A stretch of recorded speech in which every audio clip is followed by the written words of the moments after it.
तो हेलो बच्चों, कैसे हैं आप सभी। आई होप कि आप सभी बढ़िया होंगे और आपकी पढ़ाई अपने अपने घरों में बहुत बढ़िया तरीके से चल रही होगी। तो आज की इस वीडियो में हम 9th क्लास की बिहाइव बुक का सेकेंड चैप्टर पढ़ने आ रहे हैं, जो हमारी बिहाइव बुक का होने वाला है द साउंड ऑफ म्यूजिक। ये बच्चों दो पार्ट्स में बटा हुआ है, दो पार्ट्स में है ये चैप्टर। फर्स्ट पार्ट में एवलिन ग्लैनी के बारे में है ना, listen to the sound of music without hearing it. मतलब वो उनको सुनाई नहीं देता था बच्चों, है ना, लेकिन वो बिना सुने भी क्या कर सकती थी, गाने को महसूस करती थी, मतलब सिंगिंग को महसूस करती थी, राइट, और परफॉर्म करती थी। और पार्ट 2 में बच्चों क्या है, द शहनाई ऑफ बिस्मिल्लाह खान, इनके बारे में है। तो अब इनको दोनों को समझेंगे बच्चों। तो ये अपनी है ना एवलिन ग्लैनी है, feeling sound with Evelyn Glennie. Part 1 में देखो क्या है बच्चों, पार्ट 1 में है Evelyn Glennie listen to the sound without hearing it, है ना, अबाउट एवलिन ग्लैनी। यहाँ पर एवलिन ग्लैनी के बारे में लिखा है, she is world famous percussionist, plays instrument like drummer. मतलब ड्रम, जो ड्रम है ना, ड्रम के रूप में इंस्ट्रूमेंट्स को बजाती थी, एज अ ड्रम, जैसे ड्रम होते हैं, ठीक है ना। She is deaf since the age of 11, वो 11 साल की एज से क्या थी, बहरी थी। But can sense music through vibration, लेकिन वो वाइब्रेशन के थ्रू, मतलब कंपन के थ्रू म्यूज़िक को सुनती थी, ठीक है ना, तो वो सुन सकती थी। उनने ये अपने अंदर एबिलिटी डेवलप कर ली थी, राइट। इसमें कुछ वर्ड मीनिंग है जो आपको पता होनी चाहिए बच्चों। वर्ड मीनिंग जिसमें परकशनिस्ट का मतलब क्या होता है, परकशनिस्ट का मतलब होता है ड्रमर। प्रोफाउंडली डेफ का मतलब होता है टोटली अनएबल टू हियर, जो पूरी तरीके से बहरा हो, राइट। इंट्रिगिंग का मतलब होता है, इंट्रिगिंग का मतलब होता है इंटरेस्टिंग, दिलचस्प, है ना। सिम्फनी का मतलब होता है म्यूजिकल कंपोजिशन, संगीत रचना। सोलोइस्ट का मतलब होता है पर्सन हु परफॉर्म अलोन, जो अकेला परफॉर्म करता है उसको सोलोइस्ट बोलते हैं, ठीक है ना। तो ये कुछ वर्ड मीनिंग है जिनका स्क्रीनशॉट आप ले सकते हैं बच्चों, है ना। अब अपन कुछ इंपॉर्टेंट पॉइंट समझेंगे। यहाँ पर देखो क्या लिखा है इनके बारे में। Evelyn's hearing problem was first notice at age 8, मतलब 8 साल की उम्र में, 8 साल की एज में उनकी जो ये प्रॉब्लम है पता चली उनके पेरेंट्स को, ठीक है ना, नोटिस की गई 8 साल की एज में, at the age of 8। But 11 her hearing was completely lost, लेकिन 11 साल की उम्र में उनको सुनाई देना टोटली क्या हो गया, बंद हो गया। 11 साल की एज में उनको टोटली सुनाई देना बंद हो गया, right.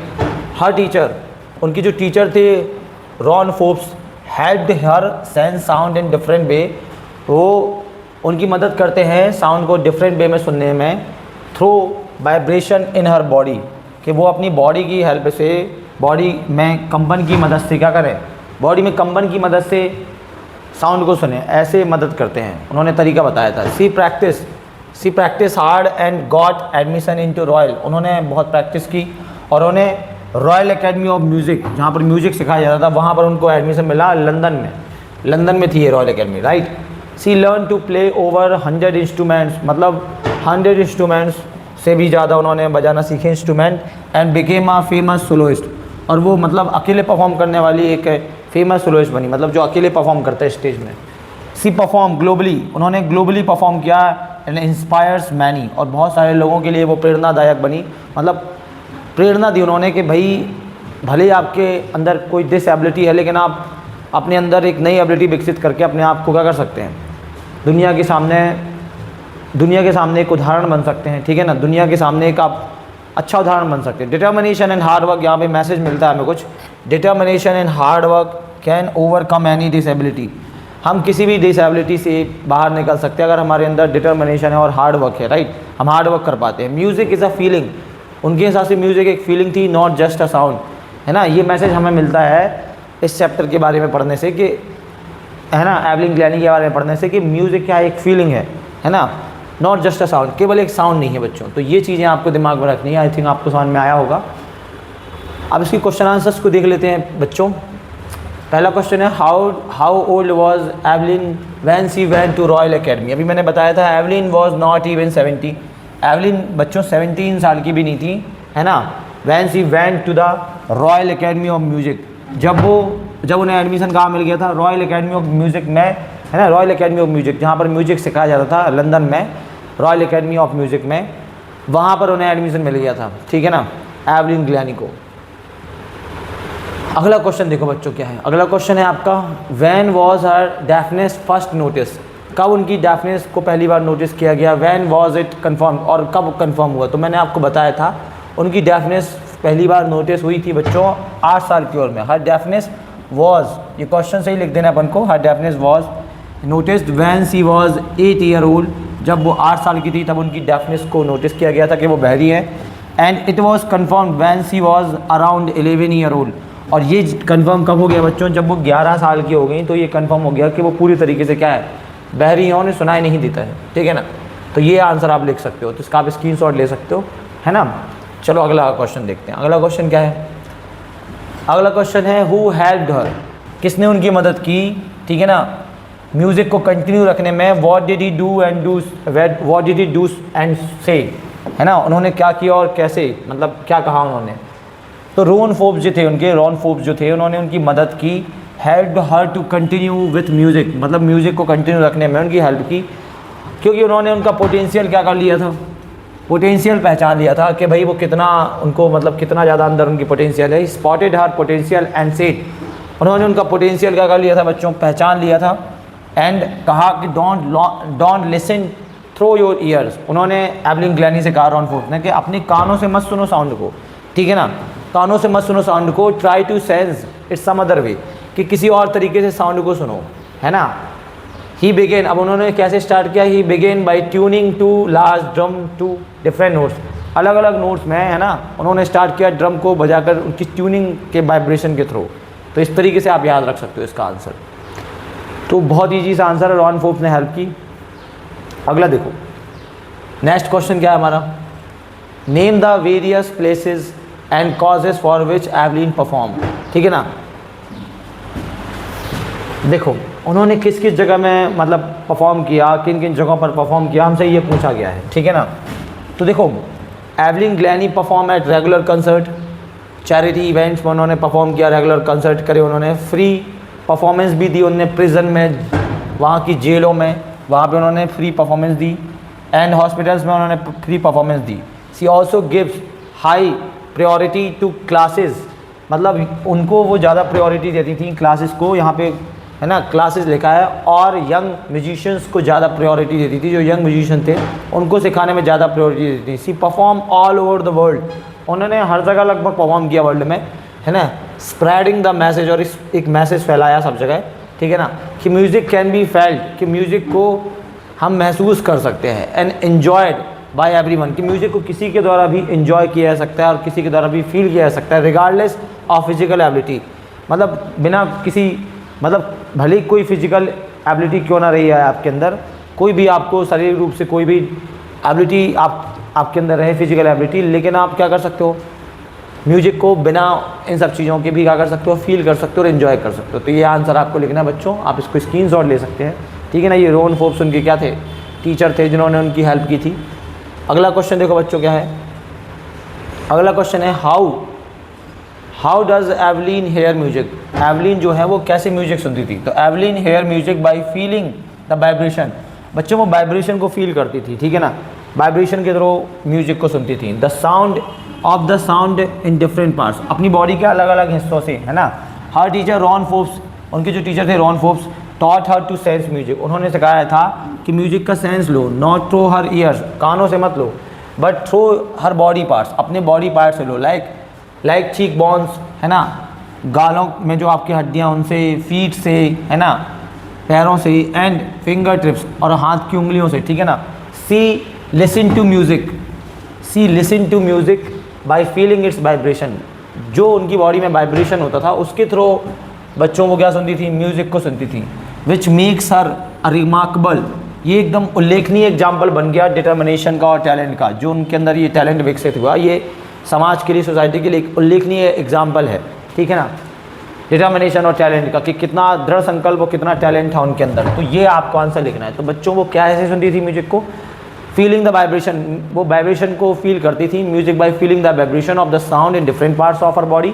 Her teacher Ron Forbes taught her to sense music not through, उनके टीचर ने कहा कि म्यूजिक को अपने कानों से मत सुनो बल्कि बॉडी के अलग अलग हिस्सों से सुनो, है ना, जैसे कि cheek bones, feet, finger tips. She listen to music by feeling its vibration which makes a remarkable example of determination and talent, ठीक है। तो इस तरीके से वो म्यूजिक को सुना करती थी। तो ये इसके क्वेश्चन आंसर थे बच्चों। अब हम इसके पार्ट 2 में चलते हैं। पार्ट 2 में कहानी है, इसके बारे में जानकारी है पार्ट 2 में, द सहनाई ऑफ बिस्मिल्लाह खां इसका नेम है ना। तो इसमें किसके बारे में जानकारी है? सहनाई के बारे में जानकारी है, ठीक है ना। इसको समझते हैं अपन। तो बच्चों, the pungi an old musical instrument was modified into shehnai by barber. एक बार्बर के द्वारा इसको किस में कन्वर्ट किया गया था? पुंगी जो थी एक अनप्लीजेंट साउंड जिससे निकलता था, श्रिल साउंड निकलता था, उसको सहनाई में कन्वर्ट किया गया था, सहनाई में मॉडिफाई किया गया था एक बार्बर के द्वारा। उस्ताद बिस्मिल्लाह खां ने इसको पॉपुलैरिटी दी बच्चों, popularised the shehnai and gave it a place on the classical stage, है ना। म्यूज़िक के क्लासिकल स्टेज में इसे एक मतलब पॉपुलर किया और इसको एक स्थान दिया बच्चों, जगह दी, है ना। अबाउट बिस्मिल्लाह खां, बिस्मिल्लाह खां के बारे में समझते हैं। बॉर्न इन 1916, है ना, ये 1960 को बिहार में पैदा हुए थे, इस जगह पर। Belong to a family of musician, है ना, ये म्यूजिशियंस की फैमिली से बिलोंग करते थे, ऐसे परिवार से जहाँ पर सबके सब क्या थे? सिंगर थे, गायक थे, है ना, और मतलब गाना बजाना करते थे। Learned music in the temples of Banaras, उन्होंने बनारस के टेम्पलों में सीखा। बनारस मतलब अपना वाराणसी जो है, वहाँ के टेम्पलों में उन्होंने क्या किया? वहाँ पर उन्होंने गाना सीखा और ये सहनाई बजाना सीखा, सहनाई वादक थे वो। तो he practice in the temple of Balaji, वो बालाजी के टेम्पलों में, बालाजी टेम्पल में प्रैक्टिस करते थे। And on the bank of Ganga, ठीक है ना, और गंगा के तटों पर, जो गंगा के किनारे बैठकर प्रैक्टिस करते थे, गंगा नदी पर। तो आपको बताइए कि वाराणसी में गंगा नदी बहती है, ठीक है ना, तो ये दिमाग में रखना है। अचीवमेंट क्या थी? उन्होंने क्या क्या अचीव किया? प्लेड सहनाई ऑन 15 अगस्त, उनकी अचीवमेंट थी कि उन्होंने क्या मतलब इसके थ्रू हासिल किया? सहनाई ऑन 15 अगस्त उन्होंने 1947 को रेड फोर्ट में क्या बजाई थी? जब हमारा देश आज़ाद हुआ था, तो उन्होंने 15 अगस्त 1947 को रेड फोर्ट में सहनाई बजाई थी, है ना, और ग्रीट किया था नेशन को। इंडियन टू परफॉर्म, वो पहले एक इंडियन थे जिन्होंने लिंकन सेंटर यूएसए में परफॉर्म किया था, वो एक ऐसे पहले व्यक्ति थे। अवॉर्डेड द भारत रत्न, उन्होंने अवार्ड किया गया था भारत रत्न से, भारत रत्न जो अवार्ड होता है इंडियाज़ हाईएस्ट सिविलियन अवार्ड। अब उनके प्रेम को देख सकते हैं, देश प्रेम को यहाँ पे बताया गया है। Refuse to settle abroad despite many offers, बहुत सारे ऑफर्स आने के बाद भी उन्होंने अब्रॉड में रहना इनकार कर दिया कि वो अब्रॉड में नहीं रहेंगे। लव्ड द गंगा, वो गंगा से प्यार करते थे, गंगा के किनारे उनको, गंगा से उन्हें बड़ा प्रेम था, गंगा नदी से। And Banaras more than anything, मतलब किसी भी चीज़ से ज़्यादा उन्हें बनारस में रहना ज़्यादा पसंद था, कहीं और रहने से ज़्यादा, इसलिए उन्होंने रिफ्यूज़ कर दिया था कि वो अब्रॉड में सेटल नहीं होंगे। तो इसके कुछ टिक द करेक्ट आंसर हैं जो आपको करने आपकी बुक में भी होंगे बच्चों। तो उसमें क्या है? The shehnai was a readed noise maker, तो इसका आंसर क्या है बच्चों? पुंगी है, ठीक है ना। अगला क्वेश्चन देखो बच्चों क्या है, अगला क्वेश्चन है बिस्मिल्लाह खां, ठीक है ना। ऑप्शन दिए बिस्मिल्लाह खां, अ बार्बर या Ali works transform the pungi into सहनाई।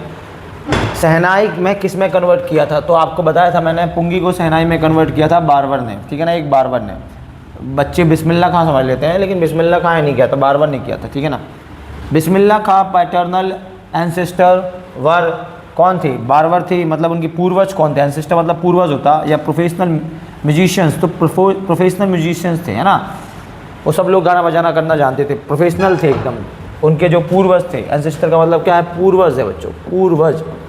तो जो उनके पूर्वज थे वो एंसेस्टर थे, है ना, प्रोफेशनल एंसेस्टर्स थे, जो पूर्वज थे उनके, है ना, एंसेस्टर थे जो प्रोफेशनल म्यूजिशियन थे। अगला क्वेश्चन क्या है? बिस्मिल्लाह खां लर्न टू प्ले द सहनाई, बिस्मिल्लाह खां ने सहनाई बजाना कहाँ सीखा था? अली बख्श से सीखा था उन्होंने सहनाई बजाना, है ना। पैगंबर बख्श से नहीं सीखा था ना, उस्ताद फैयाज से सीखा था, अली बख्श से सीखा था बच्चों। तो इसका आंसर क्या है बच्चों? अली बख्श। बिस्मिल्लाह खां फर्स्ट ट्रिप अब्रॉड, उनकी अब्रॉड की फर्स्ट ट्रिप मतलब विदेश की फर्स्ट ट्रिप कहाँ थी? अफगानिस्तान में, यूएसए में, कनाडा में। तो आप अगर डिटेल में पढ़ोगे चैप्टर में तो अफगानिस्तान में बताया गया कि अफगानिस्तान गए थे वो पहले, ठीक है ना। तो ये आंसर इसका। तो बच्चों अब इसका थोड़ा डिटेल वाले आंसर देख लेते हैं, है ना, जो 30 से 40 वर्ड्स में लिखने हैं हमें। Why did Aurangzeb ban the playing of pungi, Aurangzeb ने पुंगी पर बैन क्यों लगा दिया था कि पुंगी नहीं बजेगी अब उसके साम्राज्य में, ठीक है ना, उसके राज्य में। तो इसलिए लगा दिया था कि औरंगजेब बैन द पुंगी प्लेइंग, है ना, बैन द प्लेइंग ऑफ पुंगी, कि पुंगी बजाना बैन इसलिए कर दिया था कि पुंगी नहीं बजाना है, because it had a shrill, क्योंकि उससे बहुत श्रिल मतलब बहुत तीखा साउंड निकलता था, जो कानों को अच्छा नहीं लगता था, अनप्लीजेंट साउंड निकलता था, है ना। या आप इसका आंसर ये भी लिख सकते हो, थोड़ा लॉन्ग वे में लिखना है तो, Aurangzeb banned the playing of pungi. Aurangzeb ने पुंगी को बैन इसलिए कर दिया था, पुंगी बजाने को, क्योंकि ही कंसीडर, उसका मानना था कि इट इज़ अ नॉइजी, मतलब ये बहुत ज़्यादा शोर मचाने वाली चीज़ है, अनप्लीजेंट साउंड इसका निकलता है, म्यूजिकल इंस्ट्रूमेंट है ये, अनप्लीजेंट म्यूजिकल इंस्ट्रूमेंट है। इट वॉज हार्श, ये बहुत ज़्यादा मतलब कड़वा साउंड देता है, बहुत तीखा साउंड देता है ना। एंड लैग्ड मेलोडियस, और इसमें मेलोडी की कमी है, मतलब मेलोडियस इसमें सुरीला साउंड नहीं है, राइट, सुरीलेपन की कमी है, सुरीलेपन की कमी है। सो ही लैग्ड का मतलब कमी होता है बच्चों, लैग्ड का मतलब क्या होता है, कमी। इसलिए उसने डिक्लेयर किया कि it unfit for royal performance, कि ये रॉयल परफॉर्मेंस के लिए बच्चों अनफिट है, मतलब सही नहीं है, इसको नहीं बजाना अपन को, है ना, इसको बैन कर दिया था उसने। तो ये आंसर आप लिख सकते हो। अगला क्वेश्चन देखो, how is a shehnai different from a pungi. Shehnai क्यों डिफरेंट है पुंगी से, कैसे डिफरेंट है। शहनाई बच्चों एक पाइप होता है, shehnai is a pipe with a natural hollow that is longer, जो कि लॉन्गर होती है और ब्रॉडर होती है पुंगी की तुलना में, ठीक है ना। इट हैज़ 7 होल्स, इसमें 7 होल्स होते हैं, इसकी बॉडी ऑफ द पाइप, इसके पाइप में 7 होल्स होते हैं। या फिर आप इसका आंसर ये लिख सकते हो, the shehnai is a different from the pungi, is different from the pungi. ये पुंगी से क्या होती है, थोड़ा अलग होती है इन शेप में और साउंड में। It is longer and broader than the pungi and has soft, इसका जो साउंड होता है अपना शहनाई का, ये मेलोडियस होता है, सॉफ्ट होता है, unlike the shrill and unpleasant, उसके ऐसे नहीं होता, किसके ऐसे, पुंगी के साउंड के जैसे नहीं होता, the sound of pungi, unlike the shrill and unpleasant sound of the pungi. The shehnai sound smoothing, मतलब जो शहनाई का साउंड होता है बड़ा ही कानों को अच्छा लगने वाला होता है, बड़ा नरम सा होता है, बड़ा हल्का सा साउंड होता है, ज़्यादा तीखा नहीं होता, कानों को ज़्यादा बुरा नहीं लगता है सुनने में, अनप्लीजेंट नहीं लगता। तो इसका आंसर आप ये लिख सकते हो। अगला देखो, where was the shehnai played traditionally, how did Bismillah Khan change this. Shehnai पहली बार ट्रेडिशनली कहाँ बजाई गई, the shehnai was played traditionally, बजाई गई in the temple at the royal courts के टेम्पल में, and on the occasion of weddings, और शादियों में बजाई जाती थी। द क्रेडिट मस्ट, ये क्रेडिट किसको जाता है ना, इसको इतना फेमस करने का, the credit must go to the Bismillah Khan, Bismillah Khan ने इसे पॉपुलर किया था, to take this instrument on to the classical stage, इस इंस्ट्रूमेंट को एक मतलब क्लासिकल स्टेज में स्थान देने में उनका बड़ा हाथ था, किसका, बिस्मिल्लाह खां जी का। अगला क्वेश्चन देखो, when and how did Bismillah Khan get his big break, उन्हें मतलब कब सबसे बड़ा मौका मिला, कब उनके लिए सबसे बड़ा मौका था और कैसे मिला। Bismillah Khan got his first big break with the opening of, जब ऑल इंडिया रेडियो स्टेशन खुला लखनऊ में 1938 में, तो उन्हें पहली बार वहाँ उसको बजाने का मौका मिला, तो ये उनके लिए फर्स्ट ब्रेक था बच्चों। तो ये आंसर आपको याद रखना है, तो आप इसके स्क्रीनशॉट ले सकते हैं दोनों क्वेश्चन का। अगला देखो, where did Bismillah Khan play the shehnai of 15 August, उन्होंने 15 अगस्त 1943 को शहनाई कहाँ बजाई थी, और why was this event historic, और ये क्यों इवेंट हिस्टोरिक माना जाता है, क्यों इतिहास के पन्नों में से दर्ज किया गया। Bismillah Khan played the shehnai on 15 August 1947, question से ही लिख देना है, एट द रेड फोर्ट, मैंने बताया था ना आपको, रेड फोर्ट में बजाई थी। He was the first Indian to greet the nation, वो पहले इंडियन थे जिन्होंने ग्रीट किया था नेशन को अपने म्यूजिकल इंस्ट्रूमेंट के साथ। और ये इवेंट जो उनका शहनाई था म्यूजिकल इंस्ट्रूमेंट, उन्होंने मतलब उसको बजा कर ग्रीट किया था नेशन को। दिस इवेंट वॉज हिस्टोरिक, ये इवेंट हिस्टोरिक है बिकॉज ही गॉट इंडिपेंडेंट, क्योंकि हमें इंडिपेंडेंस मिली थी उस दिन, ठीक है ना। और he poured his heart out the presence of a large number of people including Pandit Jawaharlal Nehru. उस दिन बहुत सारे लोग थे और उन्होंने दिल से बजाया उसको, ठीक है ना, पूरा दिल से बजाया और बहुत सारे लोगों के सामने बजाया। इवन वहाँ पर पंडित जवाहरलाल नेहरू भी थे उस दिन, जो हमारे देश के प्रधानमंत्री थे, ठीक है ना।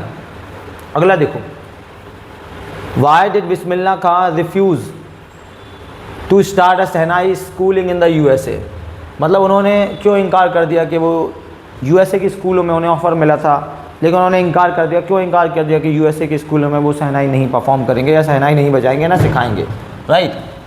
ही refuse to start a shehnai schooling in the USA, उन्होंने मतलब इस चीज़ से इनकार कर दिया कि वो USA के स्कूलों में शहनाई को, है ना, स्टार्ट करेंगे। He never wanted to leave India, क्योंकि वो इंडिया नहीं चाहते थे छोड़ना। He never want to leave in India because he loved Banaras, क्योंकि वो बनारस से बहुत ज़्यादा प्रेम करते थे बच्चों, और वो जानते थे कि ही वॉन्ट फाइंड गंगा, कि वहाँ उन्हें गंगा रिवर नहीं मिल पाएगी USA में, बिकॉज ऑफ इसीलिए because of he which he refuse to had the school in America, ठीक है ना, क्या वो वहाँ के स्कूलों में बजाएंगे, दैट इज़ वाई, इसीलिए van ever he was in a foreign country, जब भी वो फॉरेन कंट्री में होते थे, ही कैप्ट ईयरिंग, है ना, ईयरनिंग टू सी हिंदुस्तान, तो वो मतलब हिंदुस्तान के बारे में ही सोचते थे, हिंदुस्तान को याद करते थे, राइट। तो ये चीज़ आपको दिमाग में रखनी है बच्चों। तो ये थी क्वेश्चन आंसर, आई थिंक आपको समझ में आए होंगे। तो ये हमारा कंप्लीट चैप्टर था 9th क्लास का, जो हमारा सेकंड चैप्टर था। आपको मज़ा आया होगा इस चैप्टर में। तो मिलते हैं नेक्स्ट वीडियो में फिर किसी चैप्टर के साथ, हमारे थर्ड चैप्टर के साथ। Bye bye, take care.